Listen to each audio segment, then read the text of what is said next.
Well, good morning, good afternoon, good evening from Grace Healing. To all of you joining us from wherever you're joining us from, welcome. Larry, Deborah, you're here with me today again for this podcast, and I look forward to some interesting discussions we always have together, don't we? Yes. So the last time we got together, we talked about the fruit of labor, the spiritual fruit, labor fruit. And as I was thinking about this afterwards, is time and space is a topic that is really interesting to me.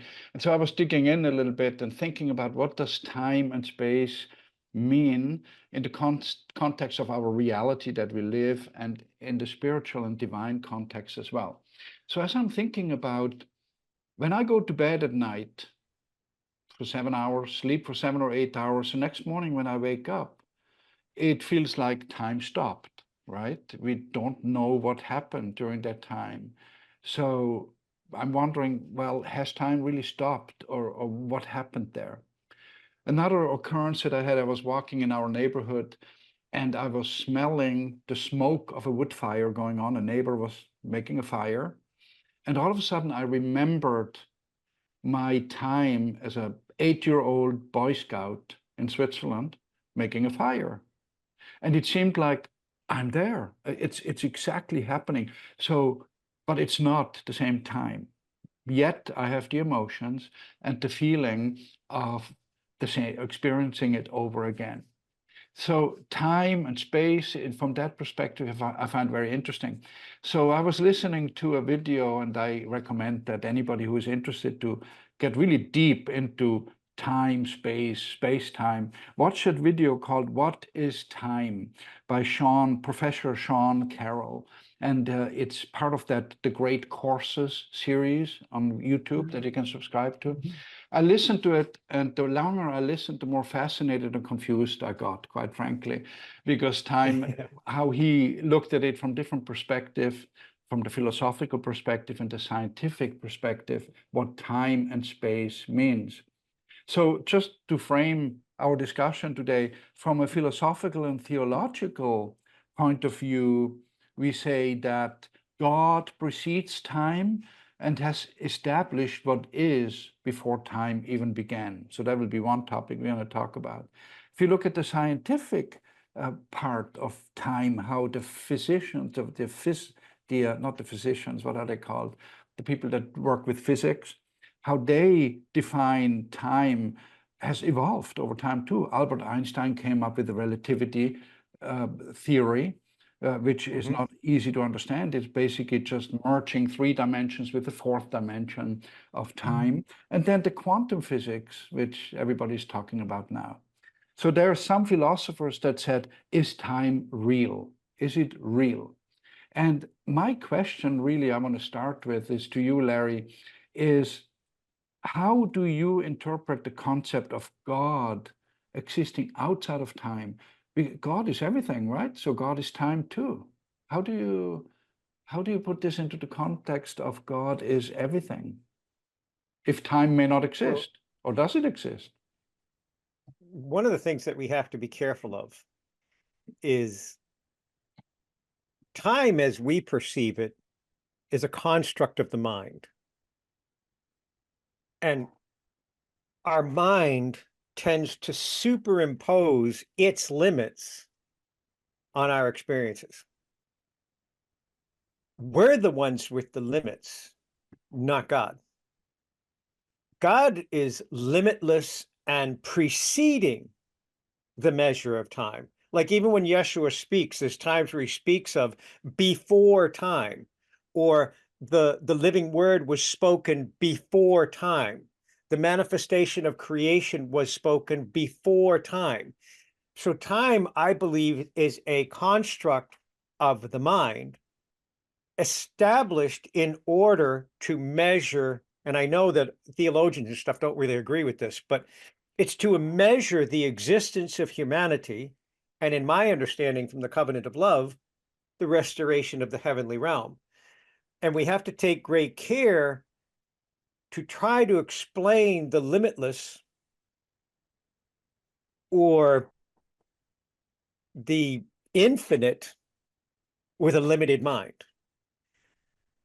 But we can go to the experience of the divine, which is limitless in form, and let go of the construct we have formed. So like when you described the sleeping process, when I go to sleep, then I wake up, it's like time didn't happen.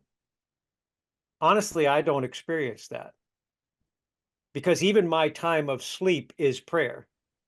I engage first in prayer, I'm awakened through the night, and I sustain in prayer, then I'm drawn back into a rest. So I do have a measure of awareness that time is unfolding, even though I awake fully rested. I mean, we were just kidding, Deb and I, about the idea of, oh, why don't we just keep going until 6 a.m.? And she was like, we need rest. And it's like, well, no, but even beyond the kidding, we have superimposed a limit of our mind when God is our sustainer, not the measure of time. So we as humans have a tendency to fall into this ground where we're allowing for our mind to superimpose these limits on a limitlessness of divine. And so I would say, like, an answer to the way you pose this question is we have to take great care that when we get out of the mind and back into the purity of the divine, then we recognize there is no limit. And I've shared with you experiences, and I think we've shared them through the videos, where in service to God, I've just been removed from time. So even though I was supposed to be an hour late, and then it ended up being 2.5 hours that I would have been late, and then eventually 3 hours being late, but then I showed up at the location and I was 40 minutes early. Mhm. Yeah. That can't happen in the limits of the minds, because that eliminated 3 hours and 40 minutes of time while in service to God to end up there ahead of time. And then somebody called in the spirit of suicide while I was at the stop sign going, well, what am I going to do with the next 40 minutes? And boom, there was somebody that was in need. So yes, we do have a measure of how we look upon the earthly existence of our human form. But I believe that there's a higher dynamis unfolding, which is when we shed our attachments to our earthly experience that's measured under the values of time, and we become our spiritual form, spirit, flesh, and body. Then we're removed from the impact of time in such a way that the divine moves through us. And then at times we look back and say, time didn't work right. Something was different. Does Yeah, so that make sense or come close to answering what you were yeah, thinking? definitely. It seems to me, we do live in a time that's governed by time. Yeah. We live in a time that's governed by time, right? And it seems to me that we need to prioritize. We need to learn how to prioritize and put God first. Deborah, you always say that. Often when I ask a question, you say, well, it's simple. It's God first, Yeah. right? Have Yeah. you made experiences in your life that you can share, maybe where you had difficulty or you had to battle a little bit with that idea, well, God first, let me break out of that time constraint, that Yeah. human time constraint that we have? Certainly. We all have distractions around us and demands and whatever. And I find God to be very faithful when my heart's desire is to put God first. Then, and I do that, everything else flows as it's supposed to. And things that were calling all of a sudden went away. But as far as time goes, I have numerous experiences where I didn't have time for whatever was going to happen because it would have interrupted my schedule. But putting God first, sometimes I get carried somewhere and I don't even have a thought about it. Something's carrying me somewhere. And and I've said, I don't have time for this. Well, no, you don't need to have time for this. You are now entering a different realm. And I don't lose any time. One of my thoughts regarding God is Well, God created everything and continues to creates the universe and continues to expand it. But God is beyond that. The universe is just this little, but when you step out of our planet, when our astronauts or whatever, they're out there, there's no time out there. That, I don't think there's any time out there. Just observing the earth, they mark time. But beyond that, it's just the universe. And God is even beyond that. So, and there's a scripture verse where it says, time really doesn't matter to God. A day is like 1,000 years. 1,000 years is like a day because, it doesn't matter. And I believe that this construct of time is just for being on this planet with the sun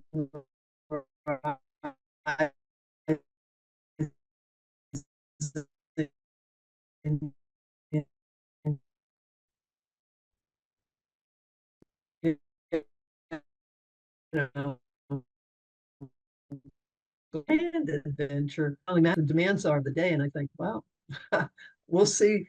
I'll accomplish what I'm supposed to accomplish, and then I'll end up with more time after I've done everything. And I couldn't explain that except that as I'm staying centered and putting God first, well, then,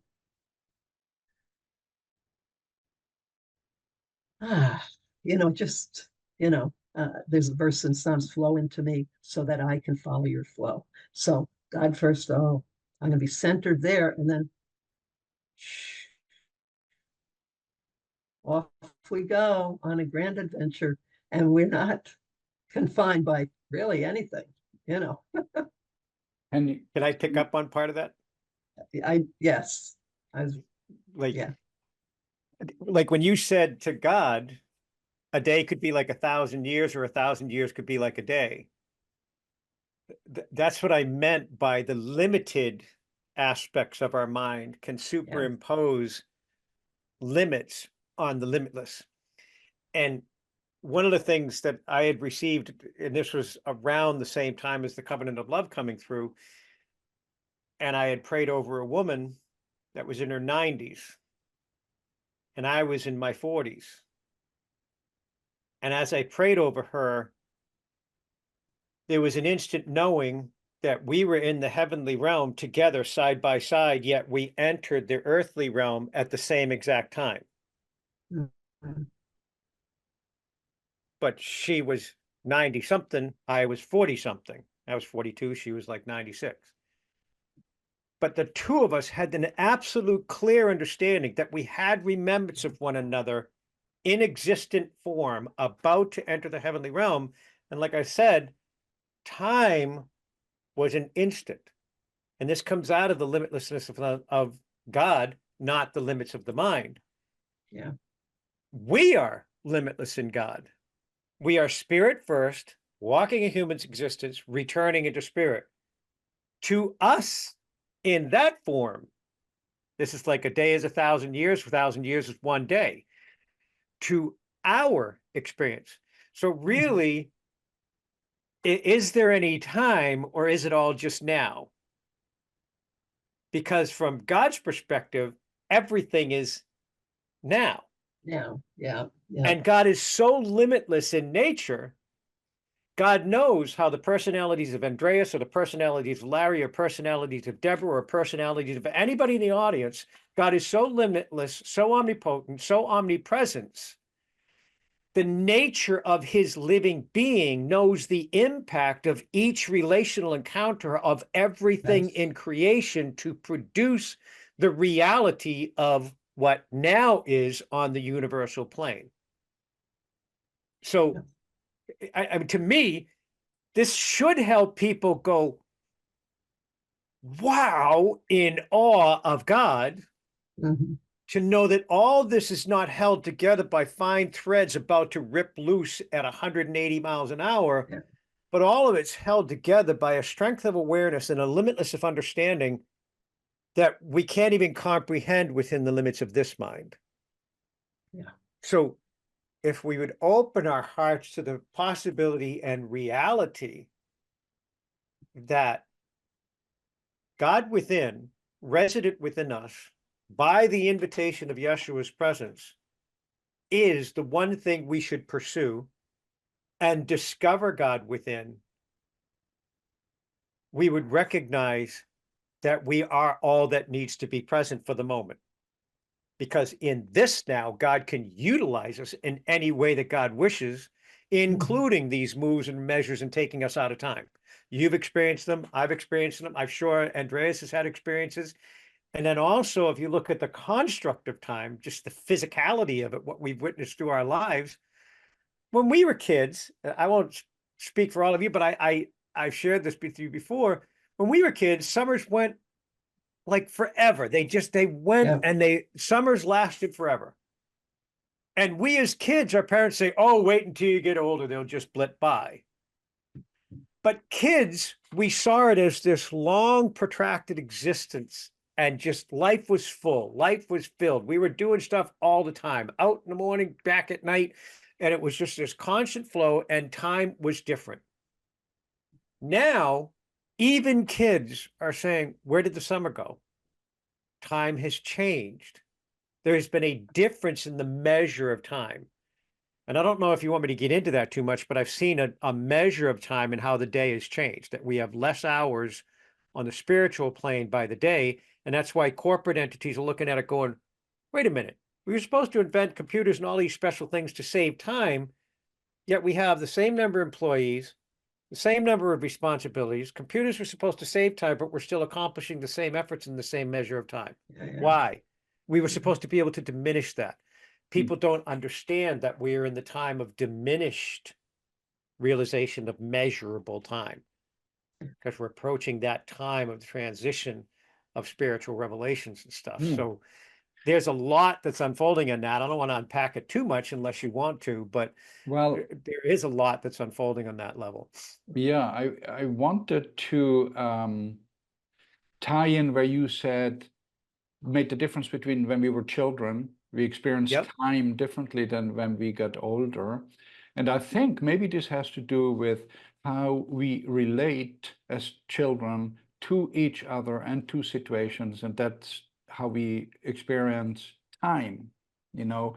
So I was drawing something this afternoon when I thought about time, the timeline that we're talking about, right? From A to B. And then if you You're look, talking about a line. what's that? Yeah. You're talking about a line. I'm talking about a panel. Well, exactly. Yeah. Yeah. Okay. Yeah. Yeah. You can listen to me and see what you think about what Okay. I Yeah. was drawing. So, Okay. so I was just thinking about that line and then putting it into the context of a EKG, right? The electrocardiogram that you see when you measure Yep. your heartbeat. So you have that line, and then you have those waves, that go along that line and measure the gaps between the heartbeats and the ups and the downs. And I was thinking of that in terms of how we relate to our world and how we relate to others, and that it seems to me it's necessary for us, as we are now in our consciousness, to have that up and down, that rhythm, because we breathe in, we breathe out. What goes up must come down, yin and yang, positive and negative, fast and slow, big and small, love and hate. It's always this polarity, right, that exists. So, awake and asleep, it's always that. We would not know what it means to be fully awake if we don't know what it means to be asleep. Or we would not know what it means to be really happy if we wouldn't have experienced sadness. So isn't that kind of movement along the timeline necessary for us to live life and to fully experience it? I mean, I'm talking about the line. You're talking about bigger things, Larry. So maybe you can tap into that. Yeah. As you're speaking, I think when we begin this particular part of our life on the, enter here, this earth, we need to learn some things, but there's a time where I don't know if it has to be so dramatic, but it's not a line anymore. It's sort of, I don't, this past summer that we're just finishing up was like when I was a kid for me this year. Just, it was filled with many things, but I think in God, we can experience that even though we're in a different time, where things are shortening up. We can experience, our minds want to measure everything, and make sense with graphs and everything. But I learned over and over again that when we're focused on God, centered on God, I don't know how you measure, we can't measure God because there's this infinite creator that knows everything. We can just enter in and kind of expand in that. And that Describe affects, it as a fullness of life instead of just yeah, and time it's a passage. greater knowing without a lot of, often I feel that I've recognized another truth that I couldn't even necessarily right away articulate until it's the right time for it to come. And what that is that everything we need is here in God, so it's not a matter of I have to go through and get to a certain point. It's there already, waiting for whatever comes. I don't know if that makes sense, but It does. those are some of the And thoughts that I then was having. one of the things I want to ask Andreas is you describe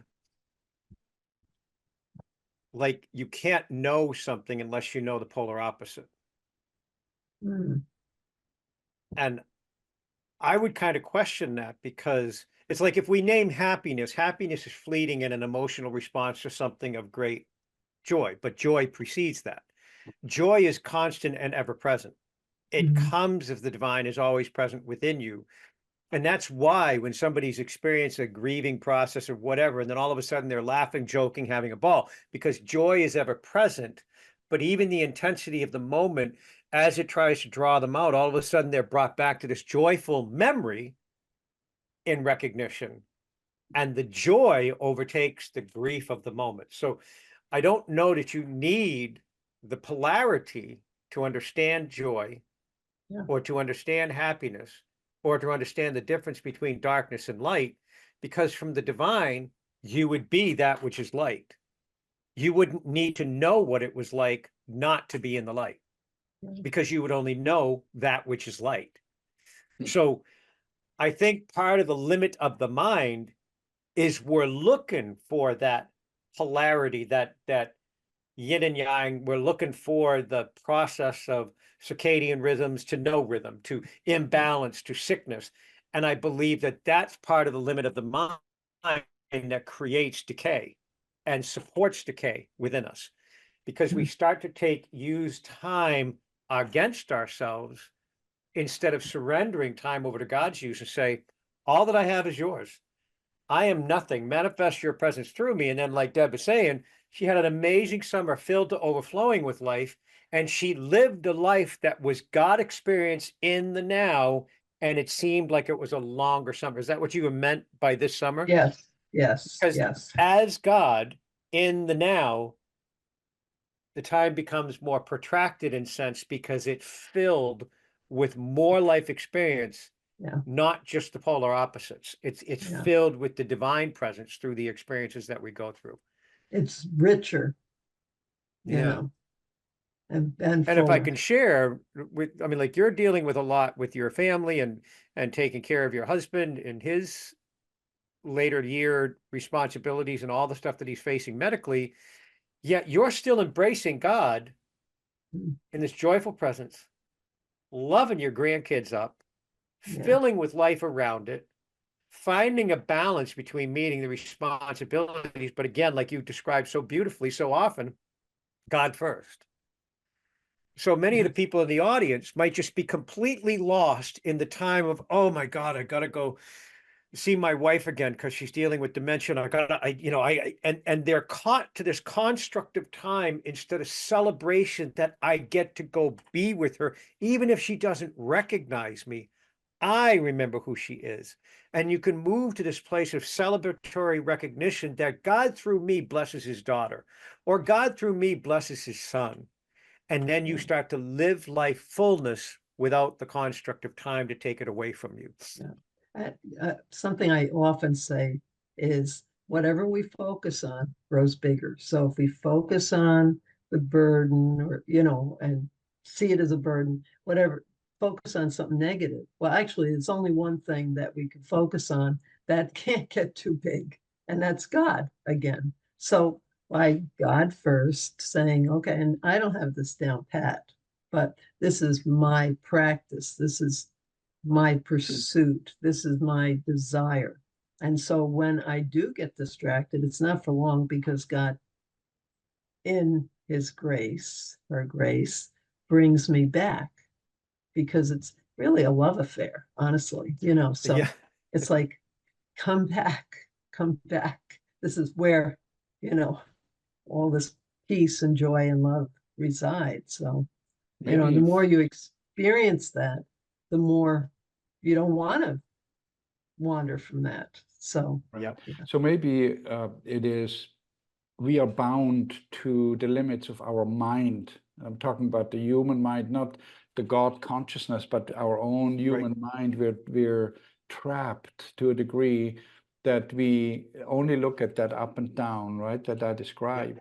And I think I'd like to transition to something that kind of ties in with this. I think if we talk about the human mind and the human experience, the human being as such, as well, the corporal being, there is also the spirit and the soul. And as I was thinking about this curve that I described before, I thought about spirit being on the upper end of the curve and the soul being on the lower end of the curve. That's how I perceive it. So I know, Deborah, you mentioned in an earlier discussion once that this is something that you're interested in, or that you have been thinking about. Can you share what's the difference between soul and spirit, or how do you perceive it? The soul is that flesh part that is living within time and focused on all the desires apart from God, but the spirit is what's pure in God. And from my understanding, that when I'm putting God first, then there I am. It's when I wander off that I'm now letting this, focused on the soul, or letting that call the shots. And the spirit is pure light, the soul is more of the flesh and this earth. Larry, you want to expand on that? Yeah, and how does Sure.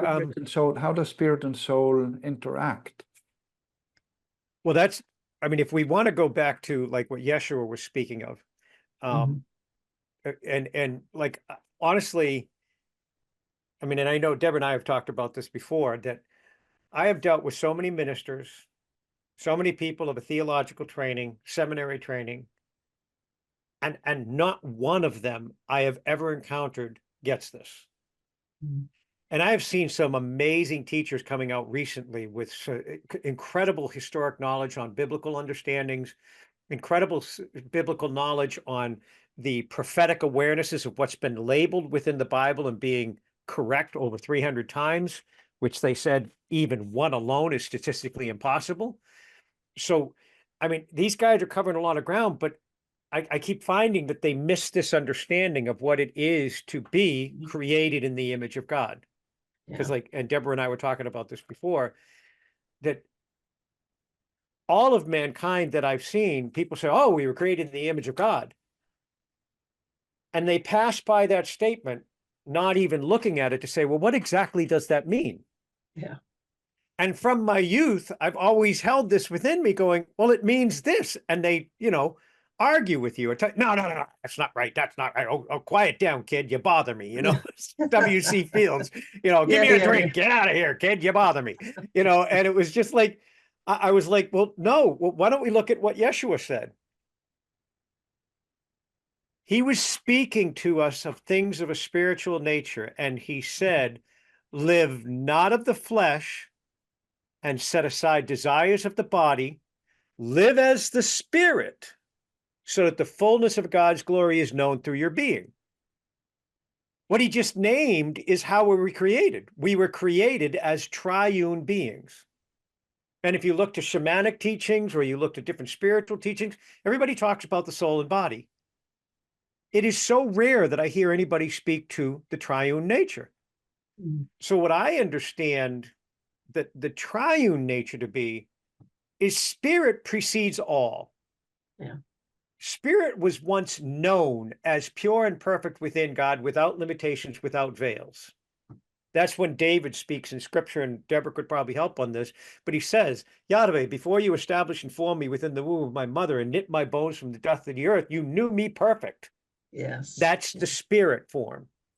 Mm-hmm. Then God, preceding all that, preceding the formation of creation, Yahweh Elohim, Yah, perfect spirit, manifest, pre-existent to time and universe, spirit. Mm. Then spirit spoke into creation and established light. Let there be light by verbal expression, vibrational tone, established light by forming the living word, manifest of flesh itself, Yeshua.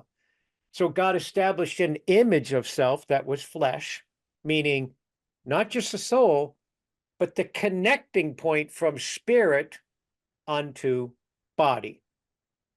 Triune nature, spirit, flesh, body, or spirit, soul, and body. So when Yeshua says, live not of the flesh, he says, live not of the soul. Mm. And when he says, set aside desires of the body can be stimulated by the soul to desire things that aren't good for it. Mm. So if you live not of the flesh and set aside the desires of the body, but you live as the spirit, the fullness of God's glory will be known through your body. So that triune aspect of your being is now spirit first, evidencing life within its body and not governed by the flesh. And we've shared before, this aligns with the order of the heavens. God's perfect spirit, all heavenly hosts residing in the highest of heavens, so is our spirit now, present in the loving awareness of God's presence. Our flesh, soul, and the bones of our bodies were knit within our mother's womb, and that flesh, soul, aligns with the order of principalities, the spirit realm. So it is designed in such a way that not only does it connect the spirit to the physical body, but it also reveals everything of corruption that could harm the body.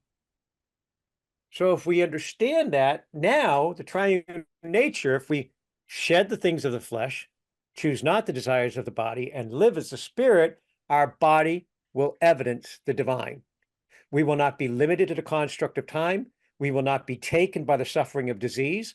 We will not be limited to the measure of how humanity is cast off and died by the time they're like 60 years old, the cursed generation. We aren't living even the full promise of 120 years. And I think there's a piece of scripture that says something that as well, Deborah. So to me, what I understand is these are not separate. They are but one, but in three form. Isn't that the way that we describe the triune nature of God? Yeah. Triune nature, Trinity in form, singular and as one. Mm. And the cool thing is, Abun, the living breath, the body of God manifested through creation, we're a part of that. Yeah. So our triune form resides within that body. Yeshua is the perfect manifestation of the flesh of God, the living word spoken first into creation as God established an image of self, spirit. So that's what I see as far as the triune nature. So this is the theory. So practically, how do we live? Well, God again, first. yeah, God, yeah, God first, because if I'm going to follow what Yeshua said, let's say I come to the place where I'm extremely frustrated. That's of the soul. That's of the flesh. So am I going to set aside the things of the flesh and the desires of the body? In other words, if I'm tempted in frustration, I choose not frustration. I relinquish frustration. I set aside the desire of the body to respond in anger or impatience.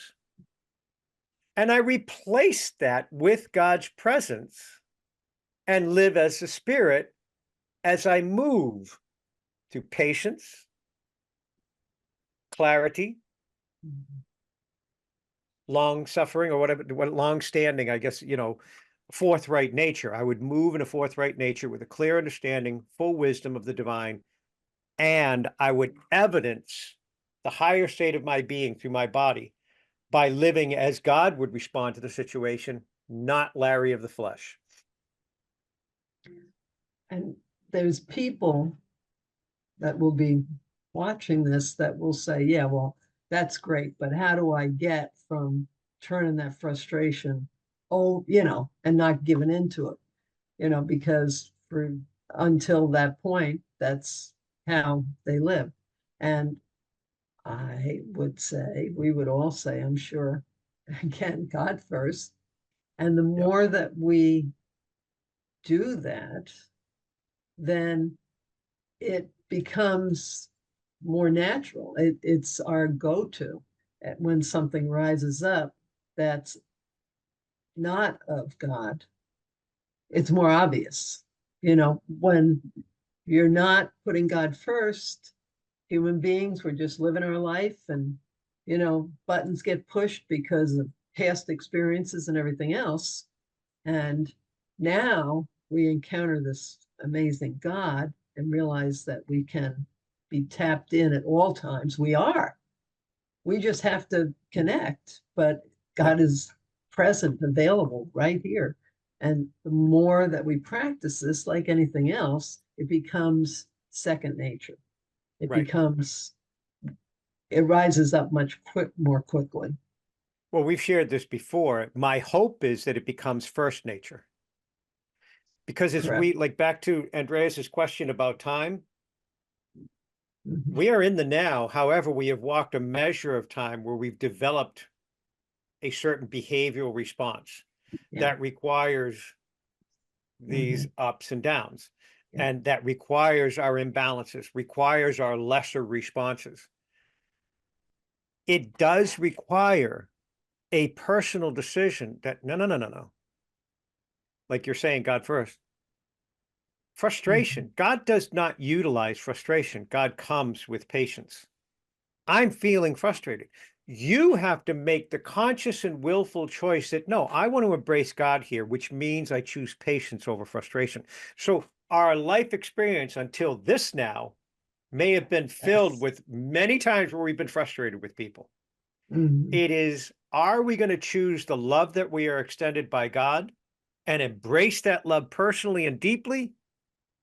Or another one would be shame and guilt. What if we've been taught our whole lives out of shame that we don't have the right to approach God? And we are so filled with guilt that we have no right to call upon the living God. Well, to me, that doesn't come of God, because God is perfect love, perfect purity, perfect grace, and invites you by saying, Yahweh Elohim, I am that I am. That is my name. Call upon my name, Yahweh Elohim, anytime you're in need of distress. So he's inviting us to. But the religious constructs that were given to us took that away. So if we look at that, we have to say, well, wait a minute. If God says to do this, I want to choose that instead of how religion was telling me not to. how the limits of man were trying to tell me that it's okay to embrace anger for those that have come against you. I can't. I can look upon a person who may name themselves enemy, but I don't see them as my enemy. I may see them as spiritually veiled in such a way that they would function in a way that's outside of God, but I know that God is with me. Therefore, they can't touch my life, because even if they take this physical form, they can never undermine the nature of my spirit before God, because I am limitless before God, with God, and after this life of experience in humanity. So if we as humans come to that recognition, we would remember, oh my God, I'm so frustrated. Whoa, whoa. Instead of embracing that frustration, we would say, wait a minute, this is not of God. I have acted this way in the past, but I choose not to live of the flesh in this moment. I choose to set aside the desire of the body to snap at them because I'm so frustrated with them. I choose to live as the Spirit, and I welcome in holy patience. I observe with clarity. I seek to understand what's motivating them that would have brought forth frustration as I release the frustration within me. And like you say, if people on this watching this are like going, well, what does he mean, release frustration? You literally and actually reach into God's presence within you and choose God first. In that, the spirit of frustration can no longer survive in you because it becomes God's presence as patience. That's why Yeshua said, if you release anything of a spirit nature or anything of a demonic nature, you must welcome the presence of God within this place, or many of like kind will return. Yeah. And so many people that I see in the ministerial body, they don't even get that message. They don't understand it.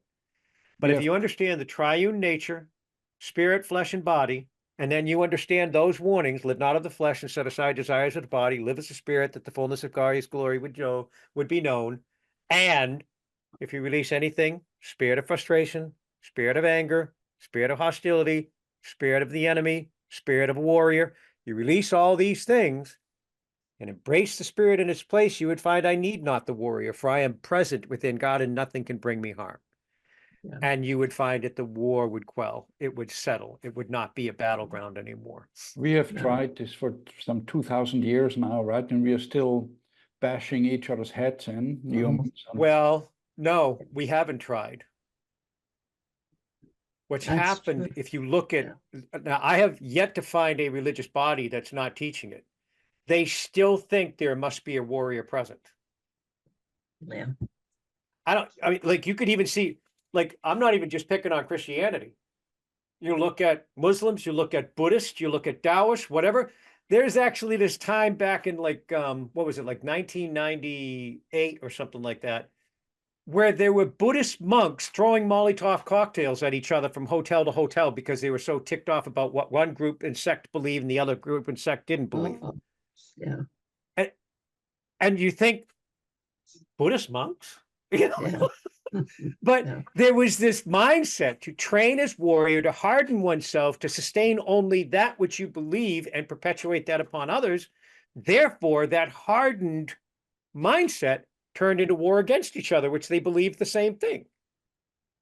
I believe in the goodness or the willingness of every human wanting to grow, and learn that principle, what you just explained, the triune way of Yes. living, releasing. I believe they do, but we have tried. That's what I was trying to say, for 2,000 years, and we fail all the time because maybe the teachings weren't clear enough. And I think often, as I'm now thinking about our whole discussion, we started to talk about the time, the meaning of time, and I'm thinking of the timeline of Yeshua's life. And he was living, in my opinion, what you described, to show us how we should live. Yeah. Exactly. Just by being him, right? To show us. And even the apostles had difficulties, right? To release and be that way. And at the end, the Romans put them on a cross. And that cross, as I'm thinking now about this, and I think I may have mentioned to you before, Larry, the cross has always a very specific meaning for me, and it kind of ties in now with what we talked about when we talk about soul and spirit and the timeline of a life. Yep. You know, I'm thinking of the crossbar of the cross as the soul level. You know, it's a soul level where his arms were nailed to. And to me, it Yep. symbolizes that he opened his arms, surrendered, you know, released anything that was Mhm. done to him. Yep. It's not the suffering, but he's releasing it, all the soul experiences that were offered to him in life. And the vertical beam of the cross represents the divine, the spirit connection that's grounded, you know, in the earth, that holds him up straight. And I think for me, you know, when I go into a church and I see the cross with Yeshua on it, I always think of that. I think of it, it's a symbol to show us, open your arms, open your hearts, release, let in the divine through that beam that's firmly planted in the And earth. don't lose sight of the fact that what he exhibited for us, that there was life beyond the cross. Yeah, Yes. Don't exactly. hold yourself bound to the cross. Move through what he did for us so that we don't have to do it again. Mhm. He did that so that we can access it without the suffering that he sustained. And, you know, I mean, not to get into a lot of detail there, but there's so much that is in that whole expression of what they did, how they did his crucifixion, which was different from the other thousands of crosses that are around him. There were things that they did that made him prolong his life. But there was a point in that process where he just decided, he gave up his physical Yes. form to Gave up God. his spirit. Yeah. And then there was a strike in the earth that split the curtain from top to bottom instead of from bottom to top when the earth opened up. There were so many things that transpired.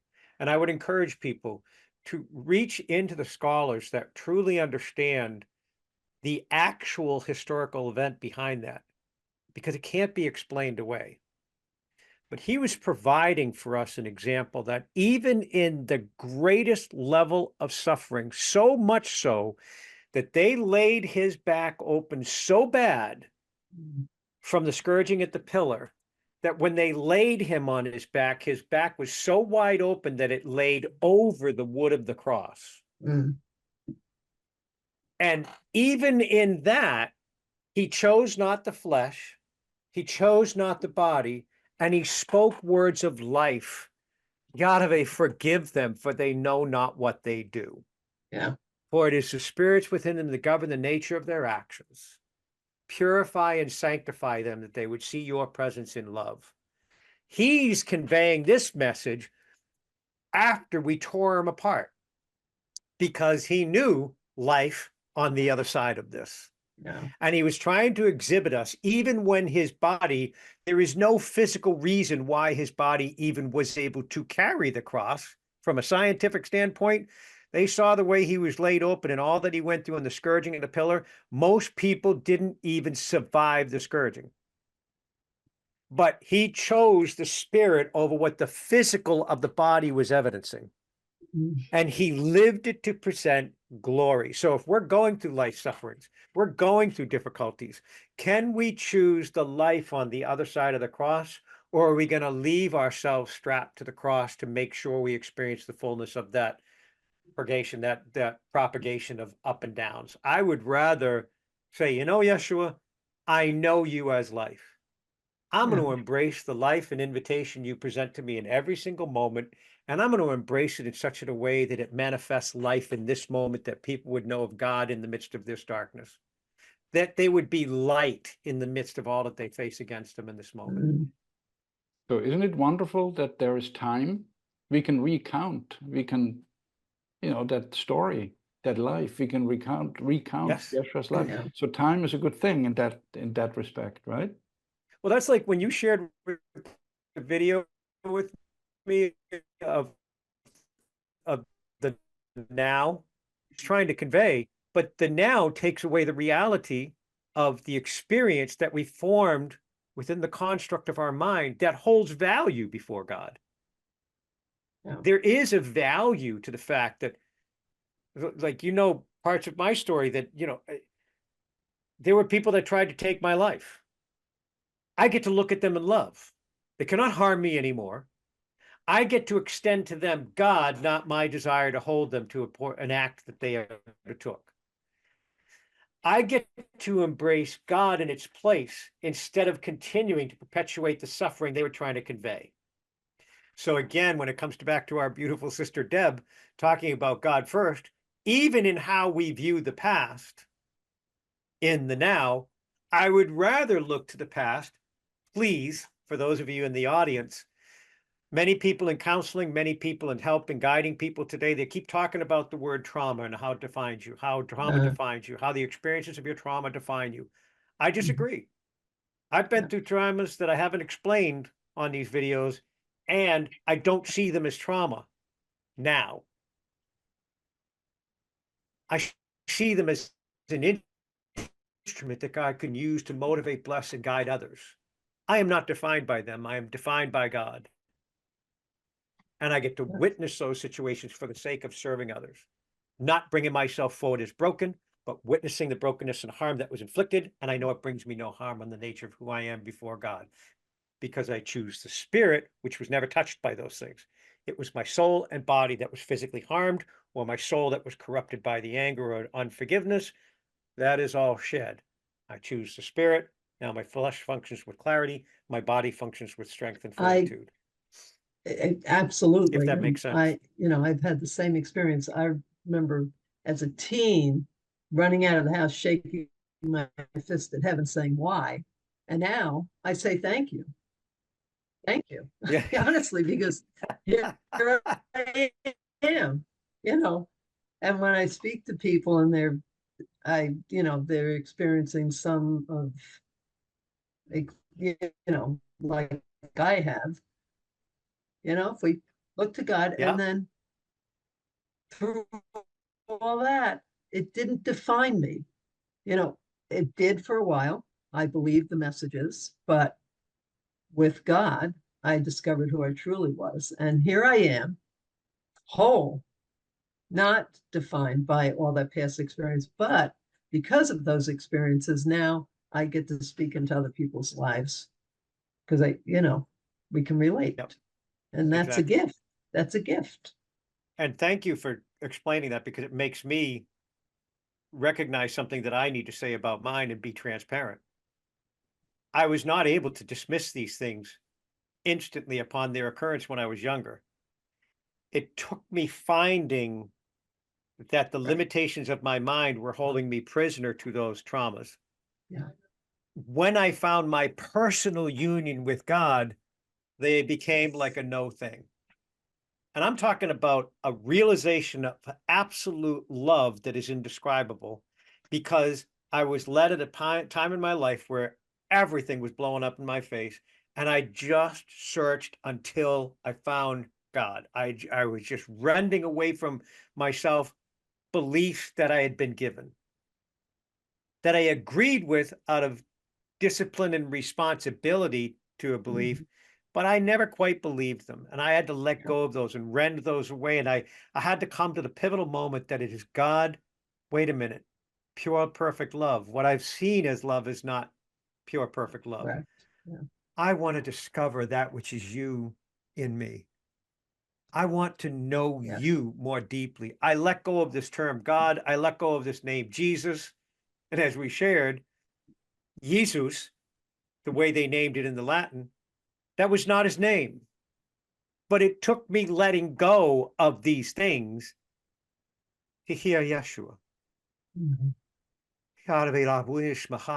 Yahweh, God and Creator, the very breath within me in Abun. It took letting go to find God, not my construct or limits of my mind through time. I had to come to be present in the moment of that which is God and engage with God through love, not look what you've done to me. Yeah. Yeah. But instead, look what you've carried me through. Mm-hmm. Help me understand what I was missing to allow this to occur. And I realized I wasn't looking to God. I was looking to a religious construct that was fleeting and limited. and formed in judgment. And I found a God that was none of those things, that was pure, perfect love, and fell deeply in love with God by Yeshua's invitation. And I say that for a reason, because I believe that Yeshua's moment on the cross and time beyond it was new life and forming an invitation for us to return to the source through the one doorway, Yeshua's invitation, Yeshua's living presence. So if we recognize that invite, it's like, oh my God, I return to that which is God within me by the work in which he did, because he was established as the living presence of God, the image of God, the connecting point from God unto creation, us and others within creation. So if we're going to return to that, we come back unto God through Yeshua's invite, and we fall so deeply in love with the origin of all life, then traumas are a no thing anymore. Yeah. Pain and suffering is a no thing, because you find how to transmute it into something else. And once again, I find myself starting a conversation with the two of you in my mindset of, oh my goodness, I have to analyze something here, time and space, what does it mean?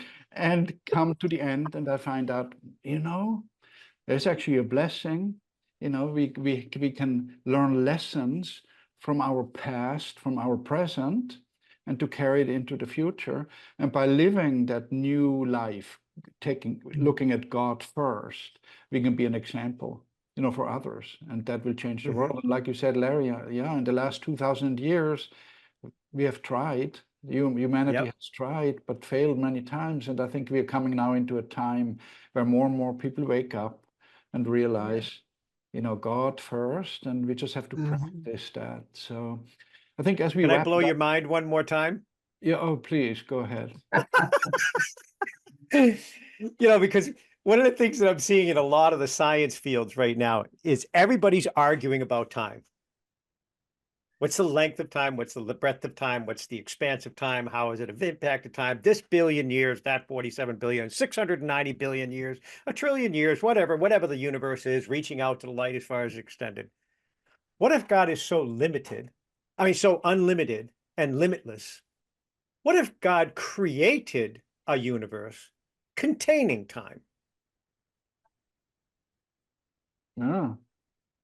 It doesn't have to be a trillion years old, but what if he instilled a trillion years so that your wonderful experiment of the mind as you're evaluating time was a way to entertain his children? Yeah. What if that is the beautiful reality of how amazing our God is?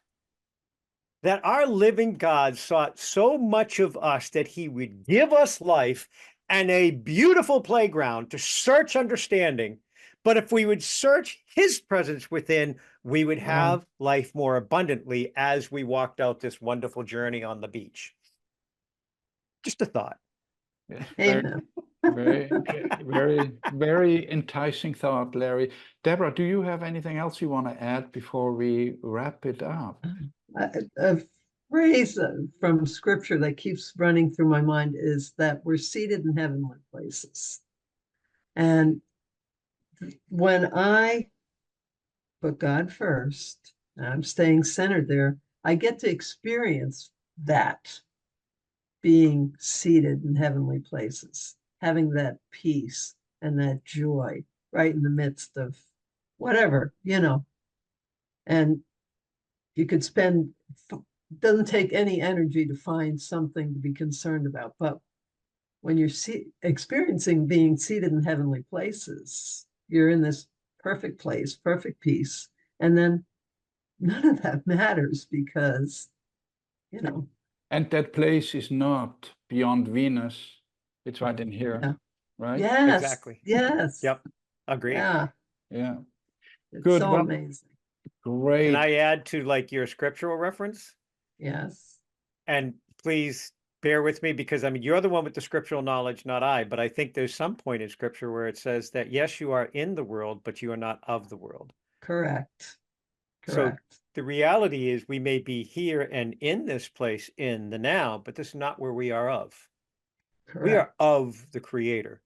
We Yeah. are of that which supersedes, exceeds, and expands beyond the nature of the universe. And if we can shed the limitations of our mind and our physical form, we would remember ourselves able to extend, stretch, and be more than we are just in this physical form. And time would not be a limit. Yeah. Wonderful. That's my closing comment. Awesome. So to all of you who's stuck with us till the end for over an hour, thank you very much. I want to point out too that we have had many discussions and video recordings which you can view either on our website gracehealing.org or directly on our YouTube channel by going to gracehealing.video. And we have our Facebook page as well, Grace Healing Community, where we try to post at least 3-4 times a week excerpts of these videos and thoughts that and experiences that we make throughout the ministry. And Larry is available, Deborah is available, Aina is available to take your calls and your emails and continue that conversation that we started today, answer your questions and help you put God first. Yes. So And I'd like to thank, oh yeah, the book. Talk about your book, Larry, for a second. okay. Just as a brief reference for those of you that have hung out with us through this time. This is The Covenant in Love, the meaning of life revealed. And it supports all that we just shared, and it's available for you on Amazon.com, or as Andrea says, you can go to gracehealing.org, and there's a special link right there that can bring you to it and order it. And again, this book came through in a 7-day period with the understandings of why humanity has been walking on the periphery of divine power for over 2,000 years. So when Andreas has said people have been trying to accomplish this for 2,000 years, they've been missing a component of understanding of the triune nature of the individual, the triune nature of the Godhead, and the triune nature of the heavenly realm and how they interact with one another. That is the reason. And it's all right inside the Covenant of Love if you want to get it. Take a look at the reviews. People are getting some pretty incredible returns from it. Yes, and I personally have read the book a couple of times and find Yes. something new every time I read through it. So please get it, be in touch. Let's all put God first and change the Yes. world. Yes. Bye, Yes. everyone. Thank you for being with us. Blessings to See you you next all. time. Many blessings. Okay, Take care. bye-bye. Bye.